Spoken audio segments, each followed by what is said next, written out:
So, kamusta po mga ka-Streetwise? Bali, hindi pa po tapos ang usapan patungkol nga dito sa impeachment trial ni Sara Duterte. Medyo lumaki-laki po ng konti pag-asa natin dahil may mga tao po talaga at mga sektor na lumalaban po at ngayon ang gusto nila ay magkaroon po ng oral argument. So, ibig sabihin nito, hindi ito sagutan sa papel.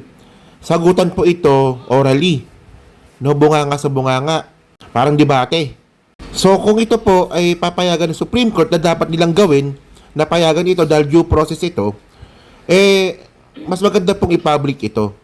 Ito po ay concerned citizens letter, no? Petition sa Supreme Court, letter para hikayatin sila na i-reverse o baliktarin ang kanilang desisyon. Gusto natin magpa-oral argument sila, public oral arguments para mas mapag-usapan yung issue kasi naniniwala tayo, hindi ito simpleng legal na issue lamang. Ito ay isang moral at political na issue na dapat lahat ng mamamayan ay nakikisangkot at naririnig ang ating boses. So kamusta po mga Streetwise? Ako po si Takeru Miyamoto at welcome po sa aking munting channel. So mga kababayan, hindi pa po tapos ang laban patungkol dito sa impeachment trial ni Sara Duterte. Well, naniniwala naman po tayo na medyo maliit na po yung chance talaga na matuloy ito ngayong taon. Pero lumalaban po tayo. Lalong-lalo na nga po kahapon na nag-file ng motion for reconsideration itong mga prosecution team po nating mga congressman para po baliktarin ng Supreme Court na ibasura yung impeachment trial ni Sara Duterte. At bukod doon mga ka-Streetwise, may mga sectoral groups pa nga po na nagpa-file sa Supreme Court na sana ay magkaroon po ng oral agreement. Alam niyo po yon na pag-uusapan po on public para po dito po sa pagbaliktad nga ng desisyon ng Supreme Court sa impeachment trial ni Sara Duterte. So para mas maganda mga kababayan, merong balita dito from Rappler. So nakakatawa dito mga kababayan ito. Okay?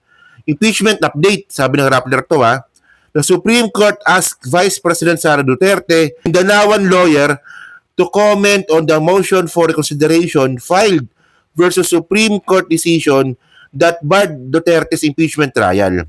So, anong kwento nito mga kababayan? Alam naman po natin na binasura po ng Supreme Court yung impeachment trial ni Sara kasi nga daw po meron dalawang nilabag. Ito daw po yung due process at saka yung 1-year bar. So ngayon, sabi po ng Supreme Court, ito daw po ay immediately executory. Sundin kaagad. Di ba? Pero after nga po na mag-file nga po ng motion for reconsideration ng mga congressman natin kahapon. Ngayon, ang drama naman ng Supreme Court ngayon na pinapasagot niya ngayon itong si Sara Duterte at itong mga abogado niya, pati itong mga Mindanaoan lawyer. No? Kasi sila yung nag-file. So, ang point natin dito, di ba? Nagdesisyon kayo ng immediate executory, tapos ngayon, dapat ang sumagot dito Supreme Court kayo mismo. Well, actually, hindi naman ganun dapat yung proseso, no? Kasi ang nangyari pala dito, uma-agree po yung Supreme Court dun po sa petition for certiorari ng mga Mindanaoan lawyer, sila Torion. So ngayon, ang point natin dito, well, motion for reconsideration nga ito, Supreme Court yung nag-decide para panigan yung sinabi nga po ng Mindanaoan lawyer o kampo nga po ni Sara. Kasi parang ang labas nito para sa akin, parang nagtatanungan kayo o paano natin sasagutin? Paano natin sasagutin yung MR ng House? Pagtulungan natin to, Supreme Court tsaka kayo. Wala, alam nyo, parang ganito kasi nangyari, So yung Senado nagtanong sa Supreme Court, tapos yung Supreme Court nagtanong sa mga Mindanaoan lawyer. So by the way, mga babae, itong nga sinasabi nga natin, hindi pa po tapos ito. Meron pang maliit na chance, pero yung maliit na chance po na yan, panghawakan lang po natin kaysa po sa wala. So ngayon ang malinaw ngayon mga ka-Streetwise, meron pong 10 araw na pinapasagot yung kampo ni Sara Duterte regarding nga po doon sa motion for reconsideration nga ng mga congressman natin. At bukod doon mga kababayan, sana wag tayo matapos dito. Actually, meron pa nga po nag-file ng oral argument. So ito po yun, isang bayan pala ito. Itong isang bayan mga kababayan, sila po yung kalaban natin nung 2022 election na pues ngayon okay lang kasi kakampi na natin. So sabi ngayon dito isang bayan, others ask Supreme Court to to pose action on Sara impeachment allow arguments. Napaka-importante nito mga kababayan, explain natin, no? So sabi dito, political coalition, isang bayan, and others on Tuesday, so ngayong araw, no, as a Supreme Court to issue status quo ante order that will pause the proceedings of the impeachment trial of Vice President Sara Duterte. A day before, the Senate is expected to decide whether to abide by the High Court's ruling and bar the trial. So sabi dito, the petitioners filed a motion to be allowed to intervene in the impeachment cases as well to admit their motion for reconsideration, where they asked the Supreme Court to issue status quo ante order to set the case for oral argument. Mga kababayan, para sa akin po, pag ganyan pong sensitibong usapan, dapat po talaga merong oral argument. So ano ba yung oral argument? Mga kababayan po kasi, ito explain lang natin yung natural po kasing motion po na yan, ganito yung nangyari Di ba? May impeachment trial si Sara. Ngayon, nag-file ng certiorari si Torion. And then after nun, pinasagot po ng Supreme Court yung House.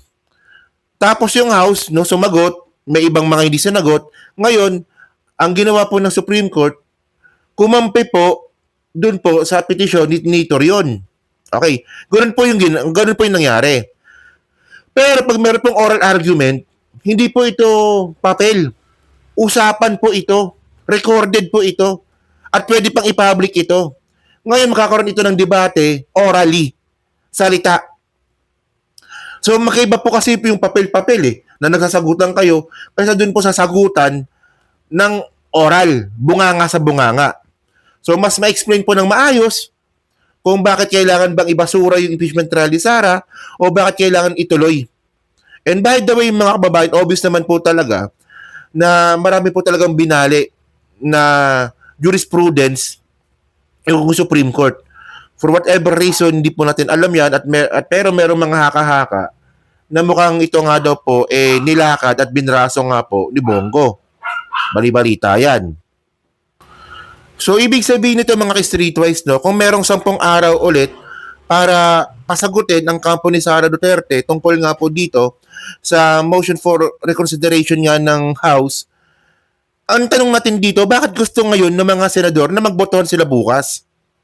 No? So bukas nga po mga kababayan, August 6, sabi po ni Chis Escudero, magbobotohan daw po sila kung isasarado na raw po nila, no? Isasarado na raw po nila yung impeachment court. Ang tanong dito, ba't nila gagawin yun kung meron pang MR? Alam mo, ganyan po talaga kabugok ito si Chis Escudero Kung kailan sinasabing forthwith, no, 6 na buwan nilang dinilayed. No, from February hanggang ngayon, delayed po yung impeachment trial. Tapos ngayon, kung kailan merong MR na kailangan maghintay, nagmamadali naman po sila. Nakakapagtaka na po talaga to, no, kung anong klaseng sistema meron tayo.